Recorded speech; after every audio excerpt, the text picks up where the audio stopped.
আজকের বড় খবর, চীন রাশিয়া ইরানকে ভাগাও। তেল উত্তোলনে ভেনেজুয়েলাকে দুটি শর্ত ট্রাম্পের। নমস্কার, আমি এসপি জাহান। ধসে যাওয়ার মুখে ভেনেজুয়েলার অর্থনীতি। চীন, রাশিয়া এবং ইরানের সঙ্গে অর্থনৈতিক সম্পর্ক ছিন্ন করতে হবে, তবেই তেল উত্তোলনে অনুমতি দেবে আমেরিকা।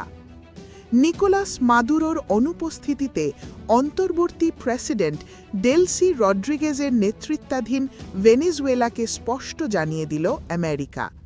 তবে আরও একটি শর্তও দিয়েছে ডোনাল্ড ট্রাম্পের প্রশাসন। তারা জানিয়েছে, তেল ব্যবসায় শুধু আমেরিকার সঙ্গেই চুক্তি করতে হবে ভেনেজুয়েলার।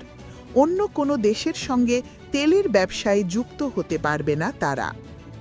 সামরিক অভিযান চালিয়ে গত সপ্তাহেই ভেনেজুয়েলার প্রেসিডেন্ট নিকোলাস মাদুরোকে অপহরণ করে বন্দী করেছে মার্কিন সেনা। এই পরিস্থিতিতে অভিভাবকহীন ভেনেজুয়েলার দায়িত্ব নিয়ে প্রাথমিকভাবে আমেরিকাকে হুঁশিয়ারি দিয়েছিলেন ডেলসি। জানিয়েছিলেন, ভেনেজুয়েলা আমেরিকার দাসত্ব মেনে নেবে না।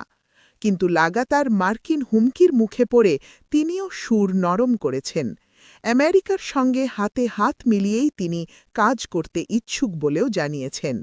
এই পরিস্থিতিতে দক্ষিণ আমেরিকার এই দেশটির ওপর আরও চাপ বাড়াতে চাইছে ওয়াশিংটন।